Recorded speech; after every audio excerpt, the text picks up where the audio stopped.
이 시간에 우리에게 주시는 하나님의 말씀은 고린도후서 11장 2절과 3절 말씀입니다. 고린도후서 11장 2절과 3절 말씀을 다 함께 한 목소리로 함께 읽겠습니다. 2절과 3절입니다. 고린도후서 11장 2절과 3절 한 목소리로 함께 읽겠습니다. 시작. 내가 하나님의 열심으로 너희를 위하여 열심을 내노니 내가 너희를 정결한 처녀로 한 남편인 그리스도께 드리려고 중매함이로다. 그러나 나는 뱀이 그 관계로 하와를 미혹한 것 같이 너희 마음이 그리스도를 향하는 진실함과 깨끗함에서 떠나 부패할까 두려워하노라. 아멘. 하나님께서 이 밤에도 우리와 함께 하시고 우리의 기도를 들어주실 줄이라 믿습니다. 하나님의 은혜와 사랑 가운데 기도 응답을 다 받으시는 저와 여러분이 되기를 예수님의 이름으로 축복합니다. 오늘 말씀의 주제는 어쩌면은 좋은 이야기보다도 좀 부담스러운 이야기가 될 수도 있겠습니다. 무엇이냐면은 인간의 타락에 대한 이야기, 죄에 대한 이야기, 그리고 형벌에 대한 이야기를 앞으로 한 3주 정도쯤 이어서 이렇게 하게 될 것 같습니다. 왜냐하면 우리는 예수님에 대해서도 잘 알아야 되고 하나님에 대해서도 잘 알아야 됩니다. 그리고 하나님이 주시는 은혜에 대해서도 잘 알아야 되지요. 그리고 하나님이 이 세상을 창조하신 것도 알아야 되고 이 세상을 창조하시고 그냥 내버려 두신 것이 아니라 하나님께서 이렇게 정해주신 그런 작정하신 거, 계획하신 거, 그리고 섭리 이런 것들을 통해서 이끌고 가고 계신다. 계획을 이루어가고 계신다. 이것도 잘 알아야 됩니다.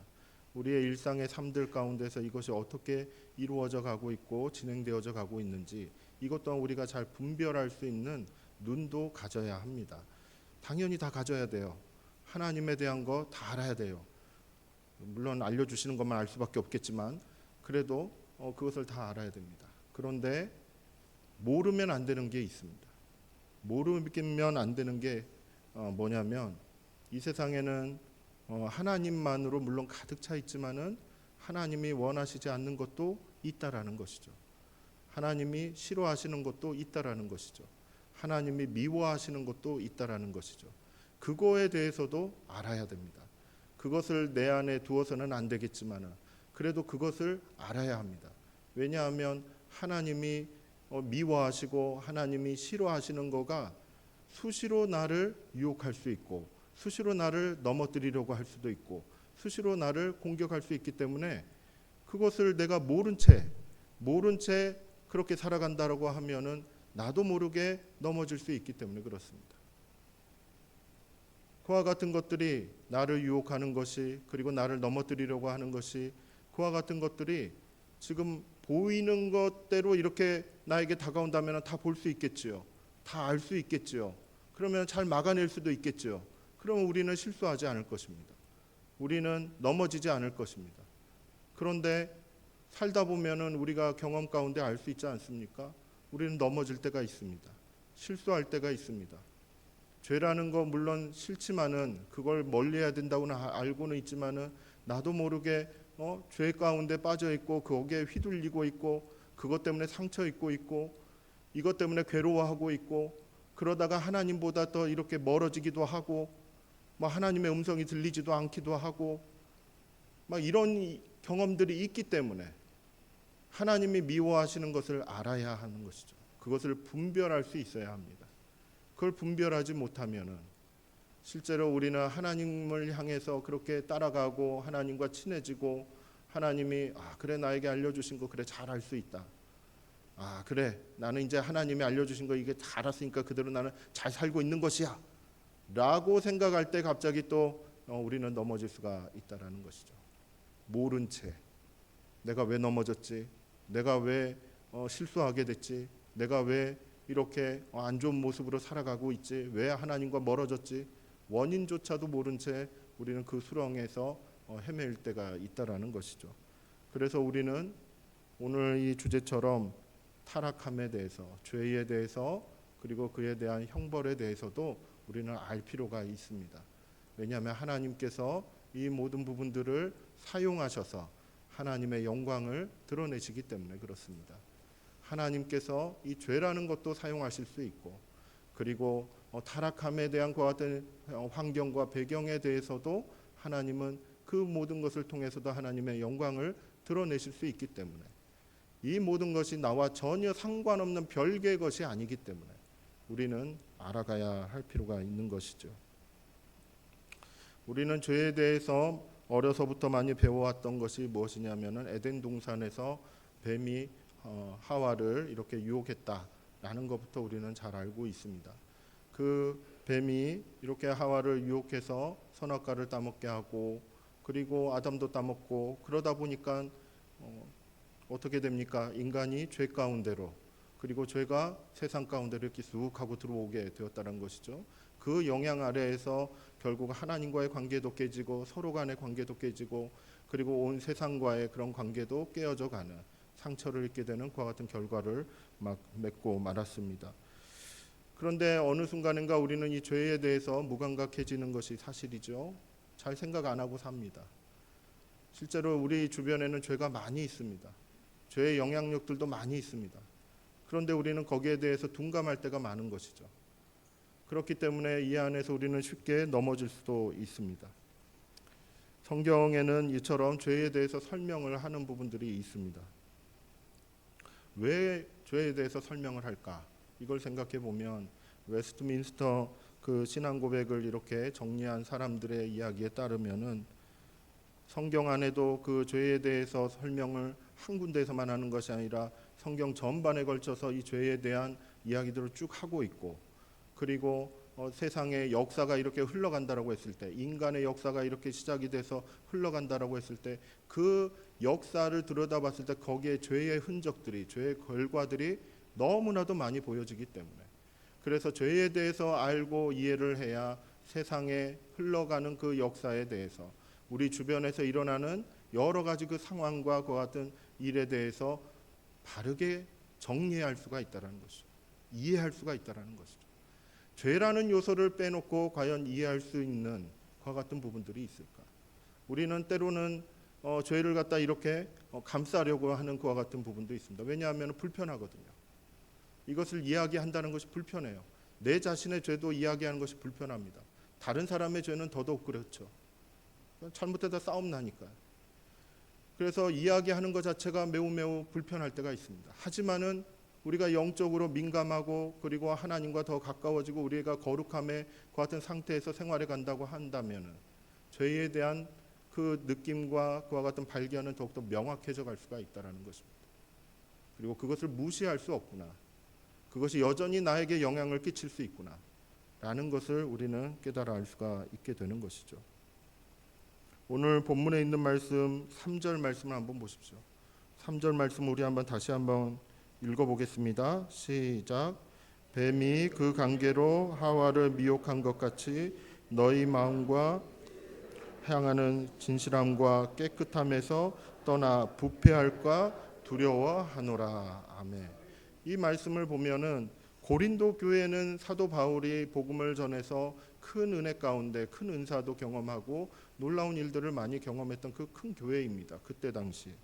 그런데 2절 말씀에 보면 내가 하나님의 열심을 내서 그리스도께로 너희들을 이렇게 다 중매하려고 예수님과 어떻게든 하나 되게 하려고, 예수님의 복음 안에서 이렇게 구원받게 하려고 그렇게 많이 노력을 했다.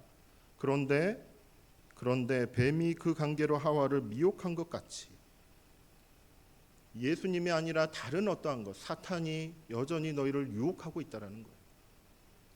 예수님과 하나 될 수 있도록 그렇게 중매에 서듯이 이렇게 하나 될 수 있도록 이렇게 나도 열심히 하는데 사탄도 가만히 있지 않던 나무.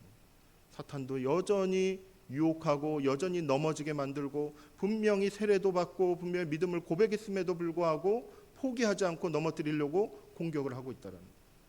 그와 같은 상황에서 보았을 때 첫 번째로 나타나는 현상이 무엇이냐면, 그 유혹의 손길로 인해서 나타나는 현상이 무엇입니까? 바로 그리스도를 향하는 진실함과 그리고 깨끗함에서 떠나 부패할까 두렵다. 그러니까 예수님을 향한 마음, 예수님의 주시는 은혜를 깨달았단 말이에요.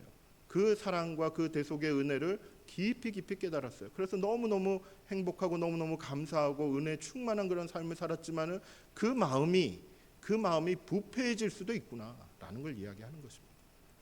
그 마음이 그 사탄의 유혹에 따라, 죄의 유혹에 따라, 거기에 따라 넘어지게 되면은 그 진실했던 마음, 그 하나님을 향한 마음, 예수님을 향한 그 사랑의 마음이 부패할 수도 있구나라는 것을 여기서 발견해 갈 수 있다라는 것입니다. 그래서 우리는 죄에 대해서 경계를 해야 하는 것입니다. 내가 예수님 안에 이렇게 서 있다. 내가 예수님의 그 품 안에서 그 구원함의 은혜 안에서 내가 살아가고 있다. 라고 이렇게 생각하는 그 순간에도 여전히 내 마음을 부패하게 만드는, 하나님을 향한 그 마음을 부패하게 만들고 멀어지게 만들고 그렇게 우리를 쓰러뜨리려고 하는 그와 같은 유혹들이 여전히 우리 주변에 많이 있다라는 것이죠.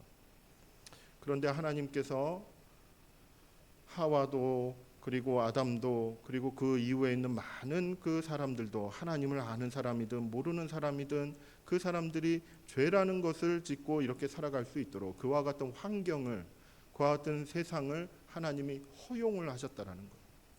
허용을 안 했다라면은 들어올 수도 없었겠죠. 실수를 했다 하더라도 하나님이 어떻게 해가지고 죄라는 건 들어오지도 못하게 하실 수도 있겠죠. 하지만 허용을 하셨다라는 것입니다. 왜 허용을 하셨을까? 그것이 참 궁금하지 않습니까? 죄라는 것 때문에 나도 괴롭고 상대방도 괴롭고 얼마나 복잡하고 그리고 얼마나 힘이 듭니까? 그런데 그걸 하나님이 허용을 하셨다라는 거예요. 도대체 왜 허용을 하셔가지고 이 난리를 치게 만들고 그래 이 고생을 하게끔 만드는지, 마음도 아프고 몸도 아프고 그리고 삶 자체가 너무나도 고단해지게 만들고 얼마나 힘이 듭니까? 하나님이 근데 이것을 허용하셨다라는 거예요. 왜 그러셨을까? 그게 궁금해지는 것이죠. 그 단서로서 로마서 11장 32절에서 33절을 볼 수가 있습니다. 앞에 한번 보시면 나와 있는데요.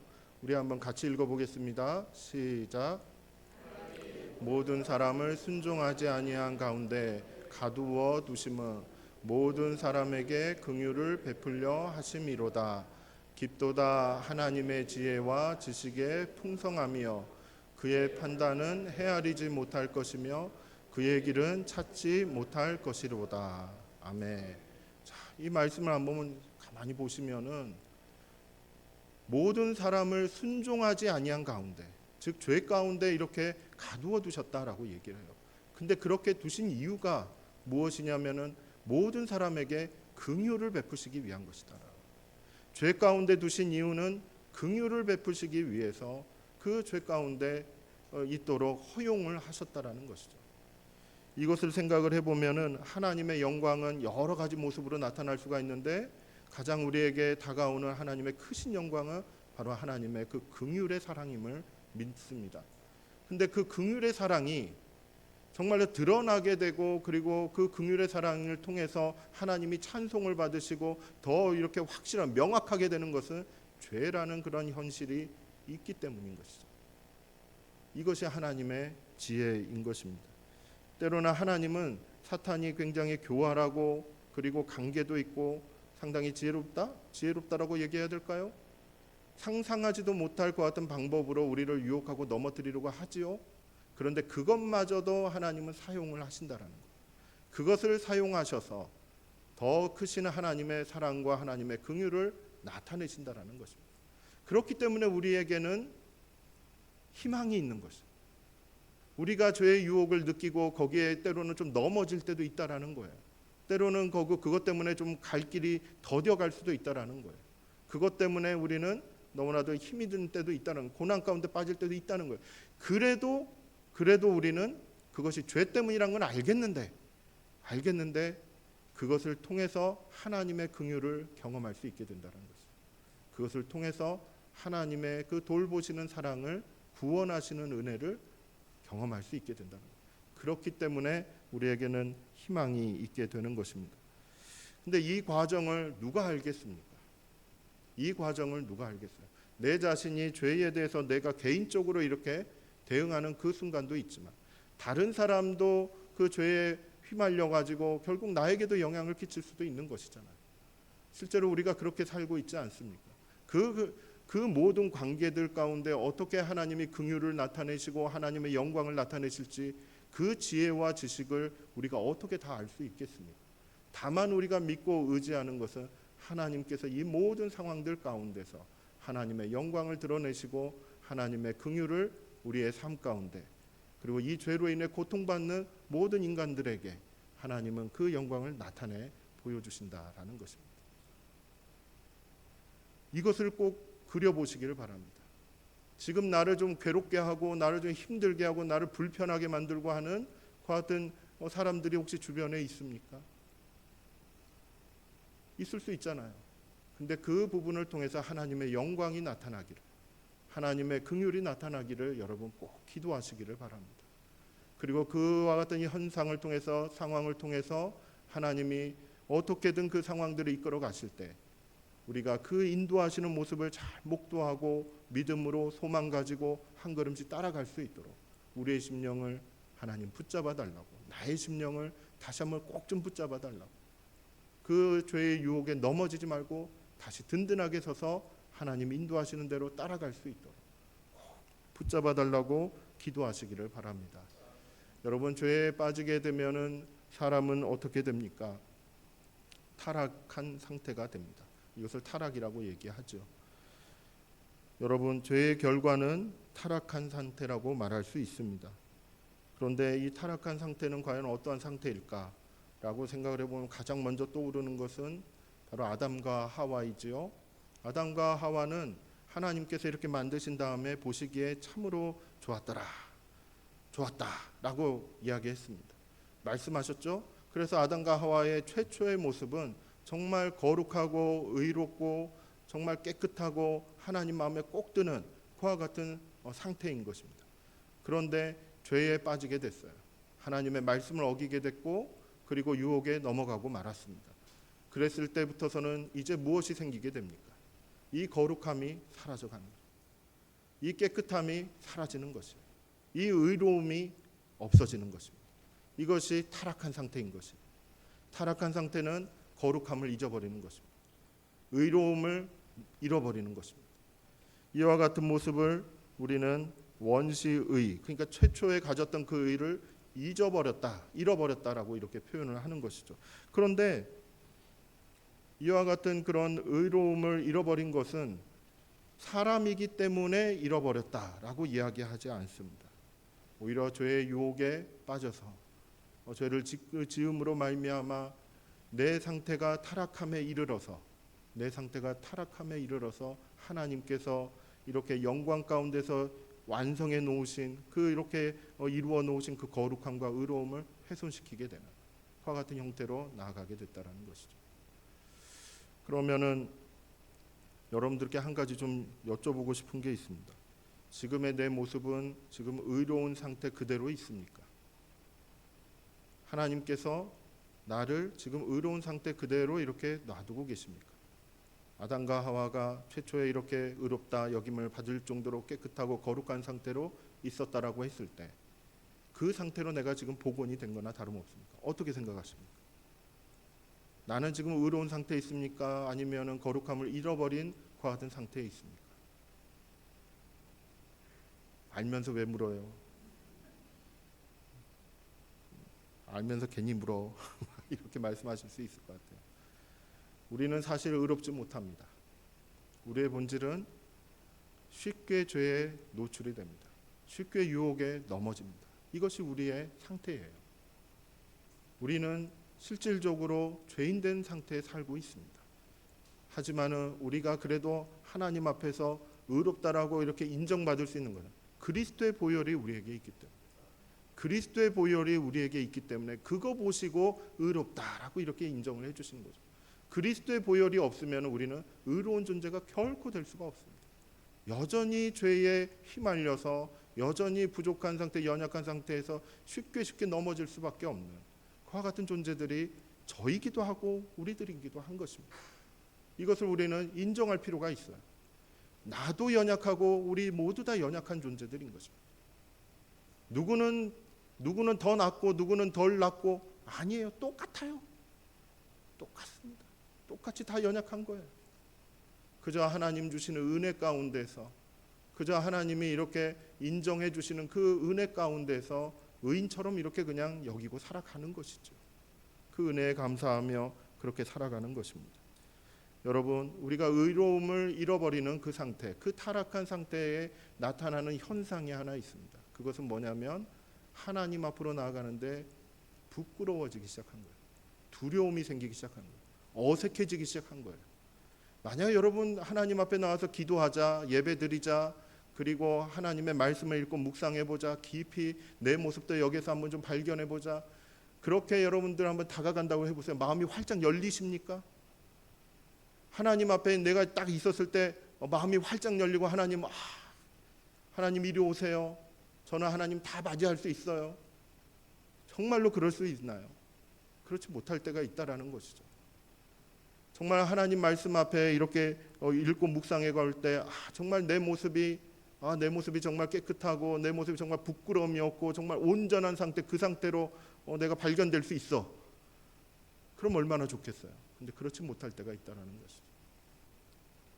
의로움이 이렇게 훼손된 그런 타락한 상태는 뭐냐면 하나님을 생각해보고 하나님을 묵상해 볼 때 자연스럽지 못합니다.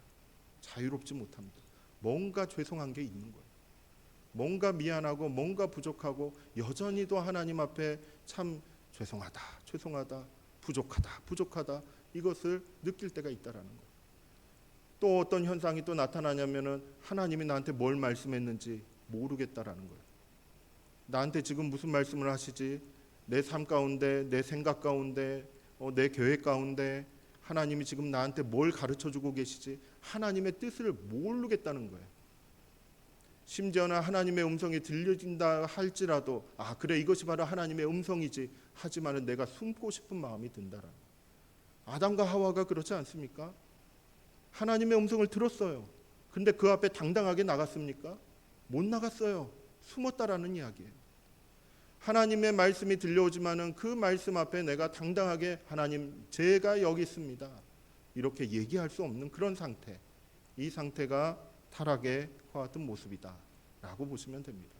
그렇게 따져보면은 여러분 우리의 지금의 모습은 어떠합니까? 우리는 정말 건강한 신앙 상태에서 지금 살아가고 있습니까? 우리는 하나님의 음성을 정말 잘 듣고 있습니까? 하나님의 말씀이 들려오고 하나님의 음성이 들려왔을 때 네 하나님 저 여기 있습니다 이렇게 활짝 열고 하나님을 온 마음으로 온 삶을 다해 내가 맞이하고 있습니다. 숨지 않고 그렇게 우리의 마음은 열려서 이렇게 걸어가고 있습니다. 우리 자신을 한번 돌아보고 혹시라도 우리 주변에 있는 내 자녀들의 모습들도 한번 돌아보고 그렇게 우리가 한번 살펴보았으면 좋겠습니다. 전도서 7장 29절 말씀 우리 한번 같이 읽어보겠습니다. 시작. 내가 깨달은 것은 오직 이것이라 곧 하나님은 사람을 정직하게 지으셨으나 사람이 많은 꾀들을 낸 것이니라. 아멘. 하나님께서 사람을 지으실 때는 정직하게 온전하게, 여기서 정직이라는 말은 그냥 거짓말 안 하고 그런 식의 정직을 얘기하지 않습니다. 바로 하나님 말씀 앞에서 하나님 말씀대로 살겠습니다. 하나님 앞에서 내가 거짓 없이 하나님을 향해서 정직하게 이렇게 쭉 가겠습니다. 그러니까 그렇게 창조하셨다라는 거예요. 처음에 태초에 그렇게 의로운 상태, 거룩한 상태로 이렇게 만들었다라는 것은 하나님을 만나도 전혀 부끄럽지 않고 하나님과의 대화가 부담되지도 않고 오히려 자연스럽고 하나님의 뜻이 내 뜻이 되는 거예요. 그리고 내 상황에 대해서 나는 전혀 부끄럽지 않은 거예요. 이와 같은 온전한 그런 정직한 삶의 상태, 그 상태로 창조하셨지만은 문제는 뭐냐면은 꾀가 많아졌다라는 거예요. 많은 꾀를 냈다고 했는데 그 꾀를 내 가지고 더 정직하게 살면 좋겠지만 꾀를 내 가지고 결국은 불의함 가운데 빠지고 마는 그것이 사람의 연약함이라는 것이죠. 그래서 꾀가 많다는 것은 어쩌면 좋은 것일 수도 있습니다. 하지만은 이것이 하나님을 향해서 정직하게 살아가게 하는 꾀라면은 얼마나 좋겠어요. 그런데 꾀를 냈어요. 근데 하나님께로부터 멀어지는 것이 인간의 한계라는 것이죠. 내가 지금 꾀를 내서 계획을 세우고 그리고 삶을 살아가고 이렇게 한다라고 했을 때 하나님과 더 가까워져 갑니까? 아니면 점점 멀어져 갑니까? 그걸 한번 점검해 보시기 바랍니다. 내가 지금 타락한 상태에서 그렇게 살아가는지, 아니면은 그것을 견디고 이기면서 더욱더 정직하게 하나님 앞으로 나아가려고 하고 있는지, 이것을 우리 스스로는 늘 돌아봐야 할 줄로 믿습니다. 여러분, 타락한 상태에 놓여 있다라고 했을 때 가장 무섭게 다가오는 것은 무엇이냐면은 바로 죽음이 이르렀다라는 것입니다. 에베소서 2장 1절 말씀에 따르면은 너희는 허물과 죄로 죽어 있었다라고 이렇게 얘기를 하고 있어요. 그러니까 예수 그리스도를 만나기 이전에는 다 죽어 있는 상태인 것입니다.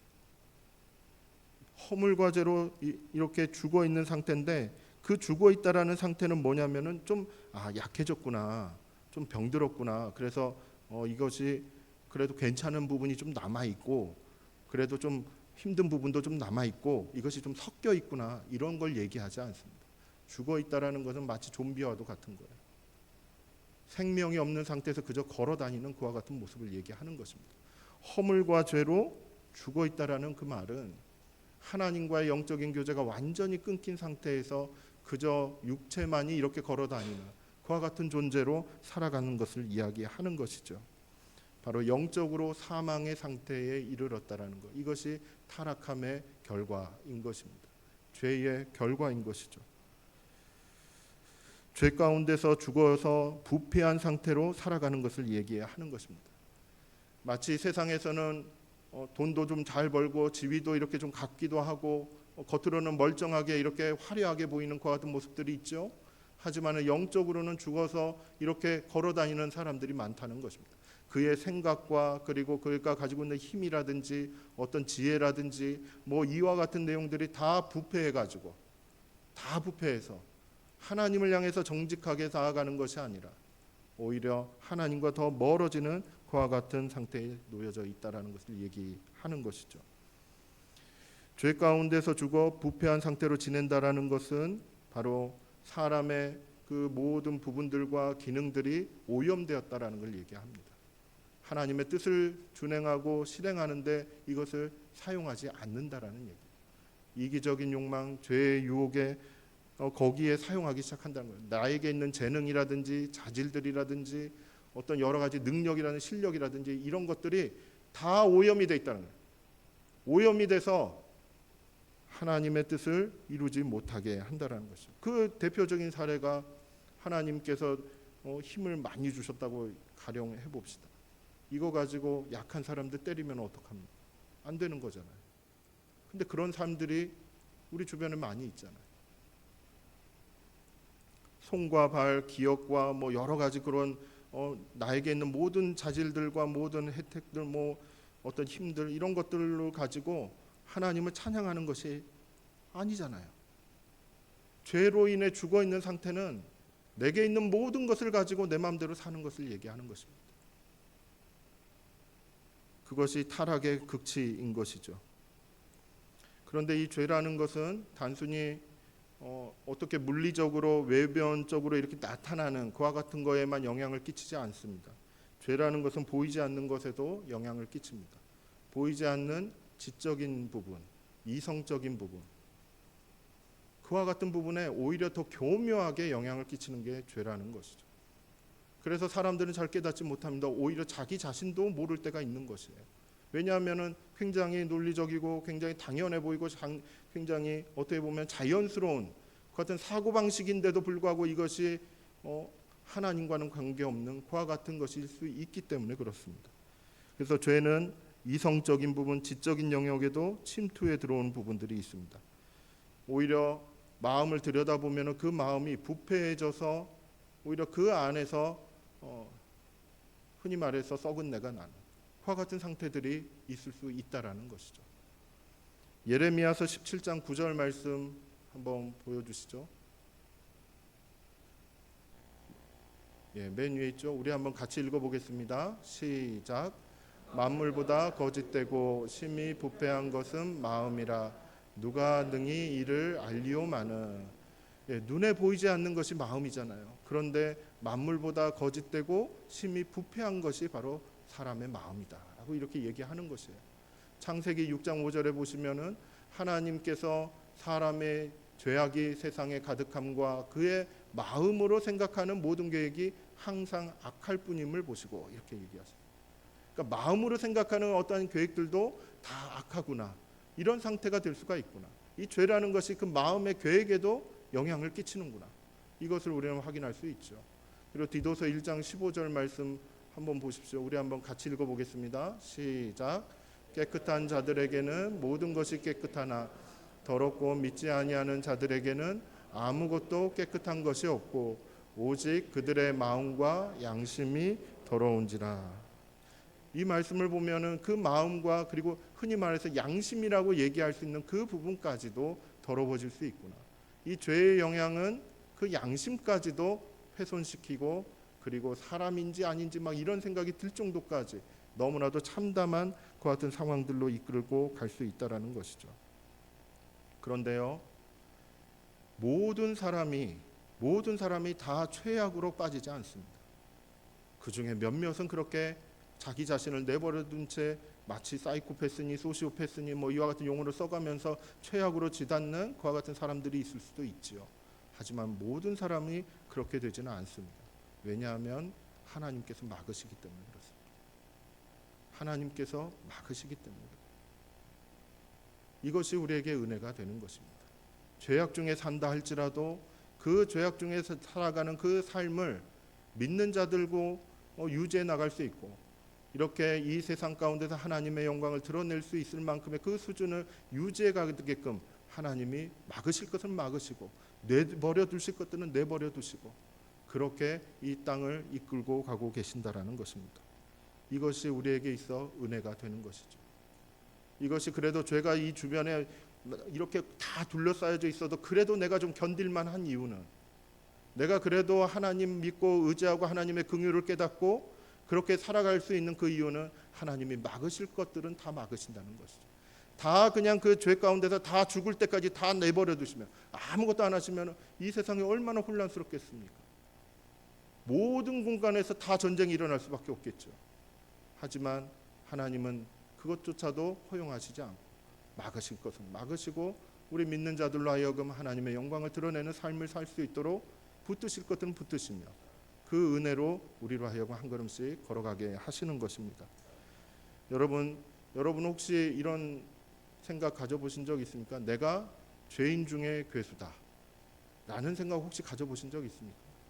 아직 괴수까지는 안 가셨나 보네요. 안 갔으면 좋겠습니다. 혹시라도 그런 생각이 들었다 할지라도 사도 바울이 그렇게 고백을 하는 거예요. 뭐냐면은 자기 자신을 죄인 중에 괴수다라고 이렇게 얘기하지 않았습니까? 근데 이러한 나를 예수님께서 오셔가지고 나를 구원의 자리에 사도의 자리에 이렇게 옮기셨다라는 거예요. 그런데 죄인 된 그 괴수의 그와 같은 상태까지 나를 그냥 참으신 거예요. 예수님이 다 알고 계셨지만은 그 죄인 중에 그런 괴수처럼 살아가는 그 삶을 참으시는 거예요. 참으셨다가 나중에 결정적인 그 순간에 나타나셔서 변화를 시켜주시는 거예요. 사도 바울이 그와 같은 상황을 놓고 은혜다라고 이렇게 얘기하는 것입니다. 왜냐하면 그와 같은 상황을 통해서 나중에 내 모습을 보고 즉 바울의 그런 변화되는 그 모습을 보고 영생을 얻는 사람들 그 사람들이 이러한 상태에 있는 그 죄인 중에 괴수로 살아가는 그 사람조차도 구원함에 이룰 수 있구나 라는 그런 희망을 주기 위해서 그래서 나를 참으셨다가 다시 구원함을 얻는 그 자리로 인도하셨다라고 이렇게 고백을 하는 것입니다. 그 내용이 디모데전서 1장 15절과 16절 말씀입니다. 우리 한번 같이 읽어보겠습니다. 시작. 믿보다 모든 사람이 받을 만한 이 말이여 그리스도 예수께서 죄인을 구원하시려고 세상에 임하셨도다 하였도다. 죄인 중에 내가 괴수니라. 그러나 내가 긍휼을 입은 까닭은 예수 그리스도께서 내게 먼저 일체 오래 참으심을 보이사 후에 주를 믿어 영생 얻는 자들에게 본이 되게 하려 하심이라. 아멘. 그러니까 이와 같은 사도 바울의 고백을 우리가 기억할 필요가 있습니다. 왜 죄 가운데 두는가? 왜 죄 가운데 방치해 두시는 것처럼 그렇게 보이는가? 본이 되게 하시려고 하나님의 영광을 드러내며 그 영광의 은혜가 이와 같은 사람에게, 이 죄인에게도 임할 수 있음을 하나님은 그 은혜를 나타내시려고 두신다라는 것을 우리는 발견할 수 있는 것이죠. 이 시간에 우리가 말씀을 통해 다시 한번 깨닫게 되는 것은 내 안에도 여전히 죄의 영향에 노출될 수 있다라는 것입니다. 내 주변도 마찬가지입니다. 하지만은 이와 같은 모습들을 우리가 잘 분별하면서 정직하게 하나님께로 나아가는 그와 같은 믿음의 훈련들을 쌓아가야 될 줄로 믿습니다. 하나님의 긍휼히 여기심을 끝까지 붙드시기를 바랍니다. 아마 우리 살다 보면 실수할 때 있으실 거예요. 하지만 그때 낙담하지 마시고 다른 사람의 실수 때문에라도 낙담하지 마시고 하나님의 긍휼이 임할 때까지 우리가 하나님을 믿고 의지하며 한 걸음씩 걸어나갈 수 있기를 바랍니다. 우리 이 시간에 찬송 부르며 기도의 자리로 나아가겠습니다. 오직 예수뿐이네.